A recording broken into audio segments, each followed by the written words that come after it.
انرژی فعالسازی و تأثیر کاتالیزگر روی انرژی فعالسازی یک مبحث بسیار مهم برای نهایی و کنکور هست. با توجه به شکل کدام گزینه درست است؟ 1. انرژی فعالسازی در غیاب کاتالیزگر برابر با 35 است. ما اینجا 2 تا منحنی داریم با 2 تا قله. اونی که قله‌اش بلندتره انرژی فعالسازی رو در غیاب کاتالیزگر نشون میده و اونی که قله‌اش کوتاه‌تره انرژی فعالسازی رو در حضور کاتالیزگر نشون میده. پس گفته در غیاب کاتالیزگر، منظور همون قسمتی که با رنگ زرد هایلایت شده. بچه‌های عزیز شما میدونین که فاصله واکنش دهنده تا قله میشه ای آ. پس 1 2 3 4 5 تا خونه داریم.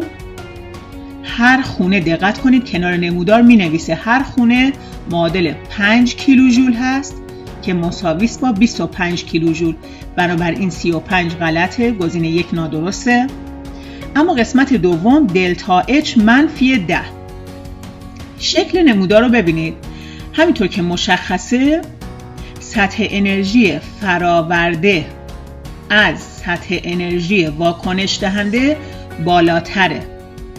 بنابراین واکنش میشه گرماگیر و وقتی واکنش گرماگیر باشه علامت دلتا اچ مثبت میشه نه منفی. بنابراین گزینه 2 هم نادرست هست. قابل توجه دلتا اچ میشه فاصله سطح انرژی فراورده ها و واکنش دهنده ها، یعنی این فاصله. همطور که میبینید 2 تا خونه داریم، 2 5 تا 10 تا. و اما گزینه 3 در صورت استفاده از کاتالیزگر، بچه‌ها مسیر دوم رو میگه انرژی فعالسازی 40% کاهش می‌یابد. هر وقت سوال از شما درصد کاهش انرژی فعالسازی رو خواست، برین سراغ 2 تا قله، یکی این و یکی هم این. خب ببینین چند تا اختلاف دارن. یعنی کاتالیزگر قله رو چند تا خونه آورده پایین؟ 1 2 تا خونه آورده پایین. پس از 5 تا 2 تا کم شده، 2/5 ضرب در 100 که میشه همون چند؟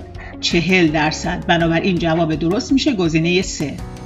اما دلیل نادرستی گزینه 4 رو بررسی کنیم. با افزایش دما سرعت افزایش می‌یابد. بله، زیرا ای آ 10 کیلوژول کمتر می شود. خب کاملا غلطه، به خاطر اینکه ما میدونیم دما سرعت افزایش دما سرعت رو زیاد میکنه ولی انرژی فعالسازی رو کاهش نمیده. انرژی فعالسازی رو فقط کاتالیزگر میتونه کاهش بده. بنابراین دلیل نادرستی گزینه 4 مشخص شد.